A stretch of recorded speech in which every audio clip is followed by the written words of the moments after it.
Ya, Assalamualaikum warahmatullahi wabarakatuh.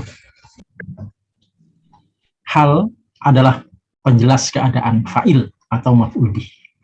Jadi kita akan membahas tentang hal.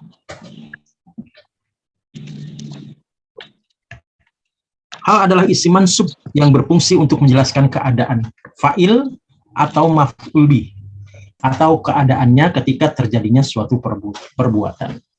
Kita lihat contohnya. Ja'a Muhammadun. Ja'a telah datang. Siapa Muhammadun Muhammad? Bagaimana keadaan Muhammad itu datang? Dengan berkendaraan. Rokiban ini sebagai hal. Jadi Muhammad datang dengan berkendaraan. Sholat, telah sholat siapa Aliun Ali. Bagaimana Ali? Bagaimana keadaan Ali sholat? Jalisan. Jalisan ini sebagai hal dalam keadaan duduk.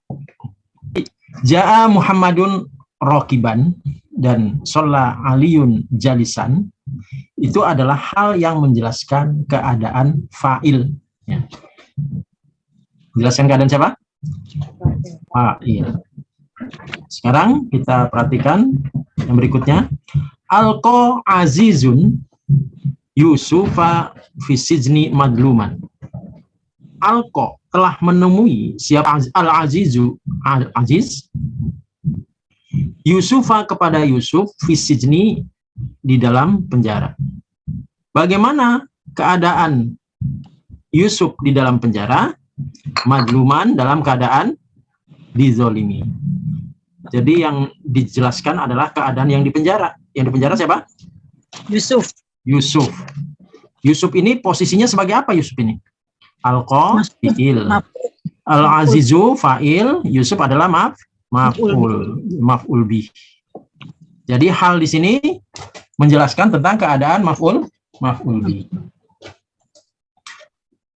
Shaddaqa telah membenarkan siapa al-azizu al-aziz zaujatahu kepada istrinya.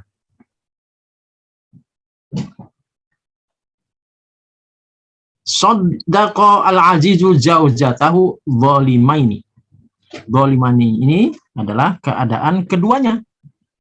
Bagaimana keadaan al-aziz dan zaujatahu dan istrinya? Zalimaini. Keduanya berbuat zalim. Jadi hal ini menjelaskan tentang fa'il dan maf'ul bihnya. Ibu, ya ada yang ditanya? Ya, dia zaujatahu itu fa'il juga atau dia sebagai mas'ul bil? Zaujata. Ini kan mansub, berarti maf'ul bih. Artinya apa di sini? Artinya halnya menjelaskan tentang fa'il dan maf'ul bih. Ini yang dimaksud menjelaskan keduanya. Keadaan keduanya siapa itu? Fa'il dan maf'ul bih. Mengetahui hal, gunakan lafadz yang sekiranya tepat sebagai jawaban dari pertanyaan. Jadi bagaimana? Tadi ya. Bagaimana keadaan Yusuf di dalam penjara? Madluman dalam keadaan didolimi. Bagaimana keadaan al-aziz dan zaujatahu? Al-aziz dan istrinya? Keduanya zolima ini. Keduanya berbuat.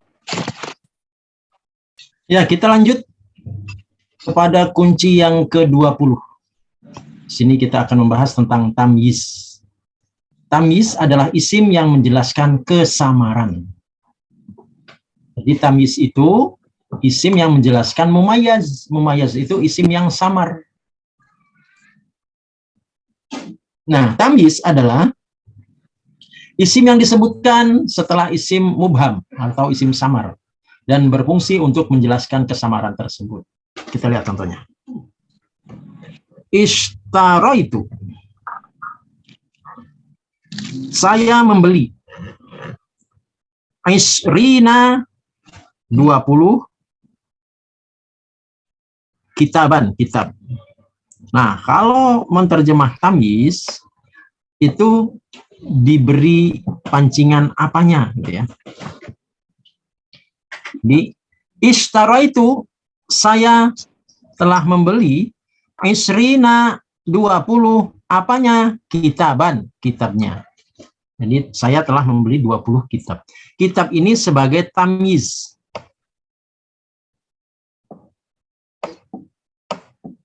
Nah, Isrina ini mumayaz namanya. Mumayaz itu adalah isim mubham yang dijelaskan. Isim mubham itu isim samar yang dijelaskan oleh tamyiznya.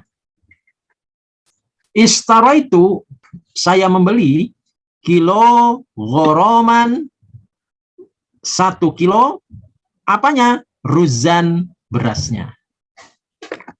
Jadi saya membeli 1 kilo beras. Kalimat kilo goroman, kilogram ini belum bisa dipahami kalau tidak ada penjelasnya.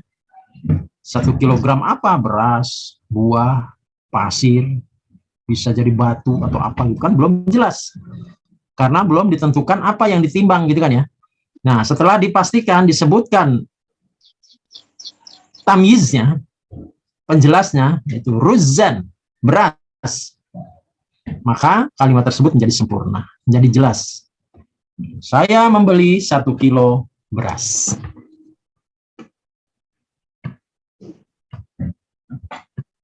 Keterangan.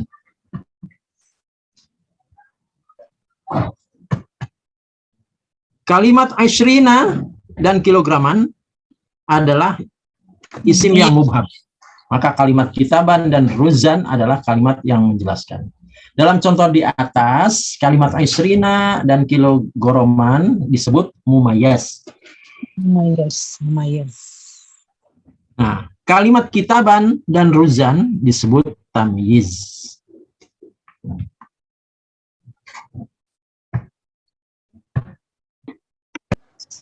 Mencermati macamnya mumayaz atau isim yang samar, malfuz. Malfuz yaitu terkait dengan takaran dan timbangan. Jadi mumayaz itu apa tadi mumayaz? Itu yang isim yang samar. Isim yang samar atau isim yang dijelaskan. Isim yang samar kemudian dijelaskan. Yang menjelaskan apa namanya? Tamyiz. Tamyiz. Isim yang samar atau mumayaz yang dijelaskan itu terbagi 2. Satu namanya malfuz, yang kedua malkhuz. Nah ini beda fa dengan ha. Sekarang kita jelaskan yang malfuz. Malfuz. Yang malfuz itu kaitannya dengan takaran, timbangan, ya. Contohnya tadi istara itu litron ruzan, istara itu kilo goroman lahman. Nah itu yang berkaitan dengan takaran dan timbangan itu namanya malfuz. Juga dengan ukuran, kaitannya dengan ukuran dan bilangan. Istara itu mitron komasan. Aku telah membeli 1 meter kain. Nah, kaitannya dengan ukuran meteran atau bilangan, hitungan. Istara itu asrina kitaban tadi ya. Nah, ini semua namanya mumayaz apa? Malfuz dan malfuz. Mumayaz malfuz. Jadi mumayaz malfuz tadi kaitannya dengan apa saja? takaran, timbangan, ukuran dan bilangan. Itu yang ada rincian-rinciannya. Sekarang yang malhuz, yang tersirat, yaitu tidak disebutkan mumayaznya secara tegas, namun kalimat tersebut membutuhkan tamyiz. Jika tidak ada tamyiz, kalimat tersebut tidak dipahami maksudnya. Contoh, ana aksaru minka, saya lebih banyak daripada kamu. Kalau berhenti sampai di sini, maka nggak jelas apanya yang lebih banyak, gitu kan ya? Nah, ketika ada tamyiznya, malan hartanya, maka menjadi terang benderang, menjadi jelas. Saya lebih banyak daripada kamu hartanya, gitu kan? Hasuna Aliun, telah bagus siapa Ali? Apanya yang bagus? Kalau nggak ada tamyiznya nggak bisa detail beritanya. Apanya yang bagus? Wajahnya. Oh, ternyata yang dimaksud bagus itu tampan. Huwa asgharu minni. Dia lebih kecil dariku. Apanya? Jasadan. Jadi lebih kecil badannya. Nah, dia itu badannya lebih kecil daripada aku. Gitu. Toba Muhammadun. Baik Muhammad itu. Muhammad baik. Apanya? Nafsan, jiwanya. Itu apa namanya? Mumayaz yang malfuz. Malfuz apa? Apa saja yang termasuk mumayaz malfuz? Ada 4 tadi ya? Ya, ukuran, timbangan, takaran, iya, bilangan ya. Nah, sekarang yang mumayaz malfuz itu apa? Tidak disebutkan mumayaznya secara tegas, tapi kalau tidak ada tamyiznya, kalimat tersebut tidak bisa dipahami maksudnya. Jadi walaupun kalimat itu tidak ada mumayaznya, tapi dia tetap membutuhkan tamyiz. Itu namanya mumayaz malfuz. Kunci cerdas yang ke-21. Kita akan membahas tentang mustasna. Mustasna adalah kalimat pengecualian.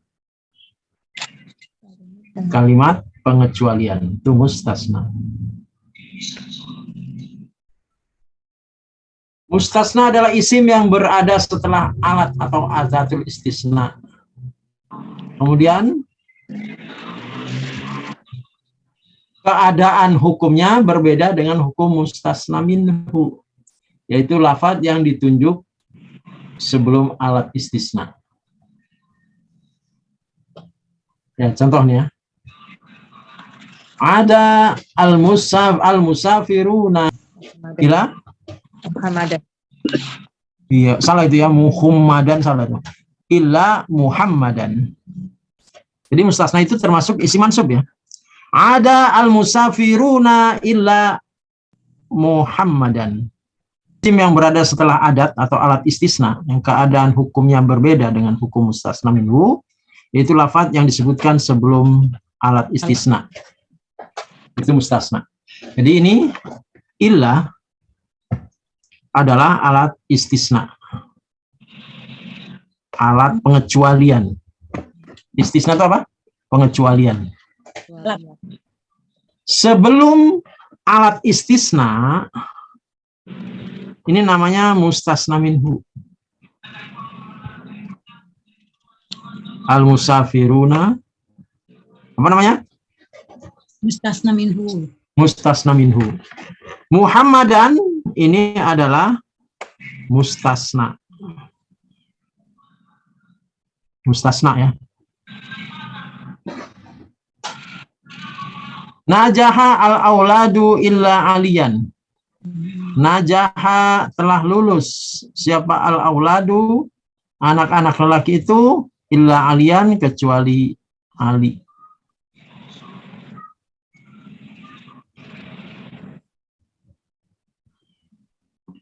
Ada yang ditanyakan? Ustaz, bedanya mustasna sama mustasna minhu itu caranya bagaimana? Cara ngebedainnya? Cara membedakannya ada kalimat pemisahnya. Belum dan sesudahnya. Ini pemisah namanya apa? Alatul istisna. Nah, adatul istisna. Nah. Sebelum alat pemisah ini huruf pemisah illa namanya mustasna minhu. Kalau setelahnya namanya mustasna.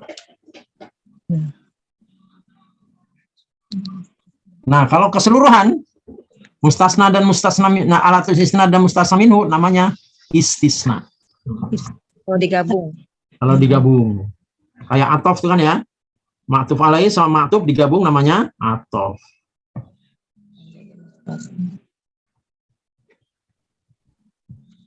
Berarti kalau digabung ilahnya misalnya nggak ada gitu Ustaz ya? Kalimatnya. Ada. Harus ada. Kalau nggak ada berarti bukan mustasna. Istisna. Nah, adapun alatnya itu bukan ilah saja. Ada mustasna bi ilah, mustasna dengan ilah, mustasna dengan ghairu wasiwa. Ghairu wasiwa. Apa? Ada lagi? Murahilah, kenapa? Ya udah. Jadi mustasna itu maknanya yang dikecualikan. Sedangkan mustasna minhu yang dikecualikan darinya. Istisna'u adalah pengecualian. Pak Ustadz boleh contohnya Roiro tuh apa siwa itu artinya apa sih? Ghairo itu selain. Roiro apa Pak Ustadz? Selain maknanya kan. Lain. Siwa Sama selain juga. selain ya. Iya. Jadi kalau ada kalimat siwa sama ghairu itu berarti mustasna minhu. Dia adatul istisna. Sama kayak ila. Dia sama kayak ila. Jadi sebelumnya, kalimat sebelumnya namanya Mustasna minhu. ada apa? Mustasna minhu. Setelah ila, ghairu wasiwa namanya mustasna. Cerdas yang ke-22. Khobar kana dan isim inna fi mahali nasbin. Dalam keadaan nasab. Karena konsepnya gimana? Masih ingat? Tarfa'ul Isma watan sibul khobar kana. Tarfa'ul isma watan sibul khobar. Kalau inna? Watan sibul isma watan sibul khobar. Baliknya. Iya. Di khobar kana dan saudara-saudaranya serta isim inna dan saudara-saudaranya telah dijelaskan di dalam bab isim yang marfu atau ditabi, ya udah dijelaskan ya. Salam. Kana Allahu sami'an basiron. Karena kemudian Allahu adalah isim kana. Sami'an ini isim mansub.